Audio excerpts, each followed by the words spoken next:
If ever you doubted the existence of God or indeed Allah, well, today I may be able to show you irrefutable proof that he does actually exist. Miracles are not just the stuff of fable and fiction, they are in fact real. Take the recent case of our good friend and Muslim cleric, Dr. Imam Al-Qadri, having arranged to meet and marry a couple in Tala whom he had never met, which is interesting in and of itself, as he doesn't seem to appear anywhere on the list of official solemnizers. I'm not sure if just putting on a funny hat entitles you to go around marrying people willy-nilly as you see fit. That being the case, it seems he showed up in Tala and met the couple he was about to marry. He had a pre-arranged meeting with a couple in Tala for an Islamic marriage ceremony, and when he arrived there he remembers meeting the couple in their 20s and shaking the hand of the man, and after that his memory goes blank. And this all changed very quickly, and then it seems he didn't meet a couple, he actually met two men.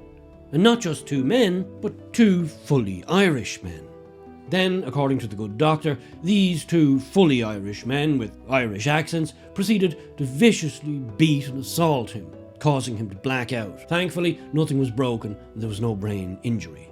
It seems part of the reason he knew this was a hate crime was because, as he says himself, the attackers did not want to rob me. So it became, let's just say, a little inconvenient that his wallet was stolen. The Gardaí were, of course, quick to get involved in this heinous crime and reported that they were investigating a robbery and assault, which kind of loses a bit of the hate criminess. But fear not, even though that was a setback to the hate crime narrative, he found his wallet at home. He hadn't brought it with him, it seems.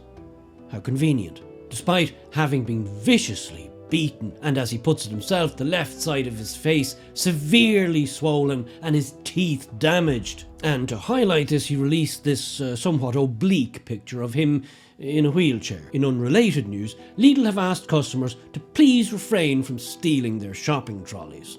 Yet here he is, little more than a couple of days later, seeming to have made a rather rapid, and some would say miraculous, recovery from his vicious beating and those terrible injuries. The mainstream media simply couldn't get enough of his charm and wit and calls for hate speech legislation. Why, I think the good doctor looks fit enough to be on the next Olympic team of Pakistan. Surely the rapid disappearance of any severe swelling, bruising, damaged teeth is proof positive that God does exist and has the power to heal holy men, possibly even you and me.